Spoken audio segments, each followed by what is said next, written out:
So I realized in the first video that I never really introduced what this series is going to be and what I'm doing with it. And so I wanted to take a very short time here at the beginning of this video to just let you know what is Ricky's Records.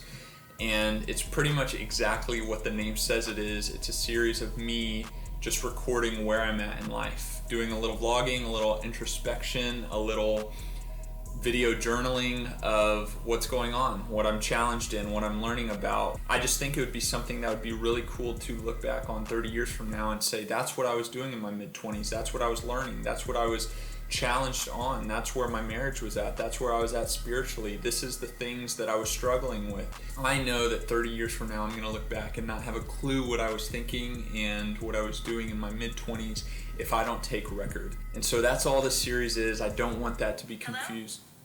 What the heck? Siri. But I don't want it to be confused with anything else that I'm trying to do or trying to be. I'm going to be me. I'm going to record, and I'm just going to say what comes to my mind and talk about topics that are going on in my life and that I'm learning about. And I'm not going to have all the right answers. I'm not going to have all the right words. I'm not going to try to polish this in any special way. I'm simply going to make fun, meaningful records of where I'm at in life. And so that's all that is, and I hope you enjoy.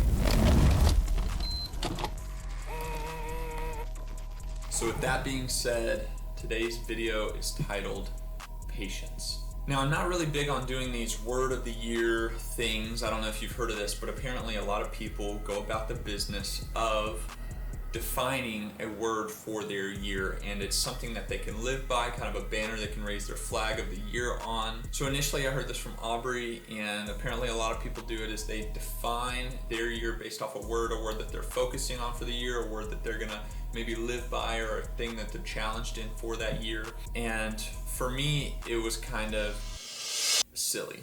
So a little bit about me, I used to be a self-help junkie. I used to read all the Simon Sinek and the Seth Godin and the Tim Ferriss and the Tony Robbins and the Les Brown and all those guys.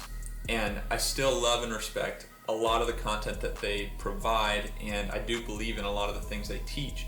But at the same time, I found that it was kind of short-lived. Just believe it and you can achieve it, and all this mojo, jojo, rah-rah hype stuff, and I think that really burnt me out. And so when I hear about this word of the year or just name it and claim it type of idea, it really had that same sense and feel to me that seemed short-lived, empty, baseless, and pretty meaningless overall. It just seemed like something that I didn't really want to be a part of, frankly. That was until last night, when I could not fall asleep because I was asking myself so many questions about, what is my purpose? What am I doing here? What's my life all for? Why am I working the job I'm working?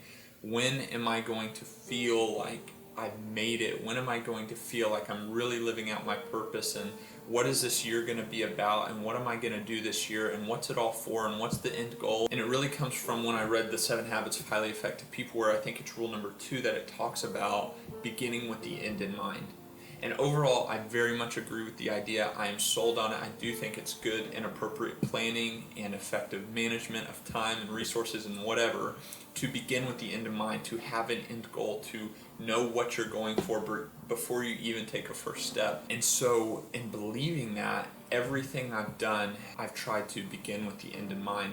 And I think it's brought me to a point where I get pretty obsessive about needing to know the end goal, needing to know the purpose, needing to know the reason, needing to know how it'll unfold, needing to know what I need to do today, because that's what you're supposed to do, right? And I think that's led me to becoming very obsessive over planning and over having control of those plans. And as I was laying there last night trying to fall asleep, amidst all the questions, I felt something in me say, patience. I'm a classic overthinker. I'm a classic planner. I obsess over every little detail in the conversations and the relationships I have, and what do they think about me, and do they like me, and am I good enough, and did I make a good impression, and did that joke land well, and did they feel that I listened to them? Was I too selfish? Did I spend too much money? Did I not spend enough money? Did I not give away enough money? If Aubrey's gonna get on to me for what I just said, and the answer is always yes, it seems. Love you, Aubrey. You know, I'm constantly stressing myself out over if I was good enough, if it's fulfilling my purpose, and if I'm moving in the direction I'm supposed to be going. Everything I do is under constant scrutiny and analysis by me, and I'm not proud of it. And I've read all the things, and people have encouraged me in this, and I know there's things that I should trust and believe more that would help, but it doesn't necessarily make it any easier. All to say, this year I want to focus on controlling less and trusting more. I want to have the patience to see things through instead of overanalyzing if they're going the way that I had in my mind. The reason I became a Christian is because younger Ricky wanted so much control over how things were going to go in his life, and that control led me to a place where I was more miserable and empty than I've ever been. Then one day I read this verse in the Bible that said, "The heart of a man plans his way, but the Lord will establish his steps." And for me, that just means that the plans that I have for my life will not win in the battle of what God ultimately wants me to do.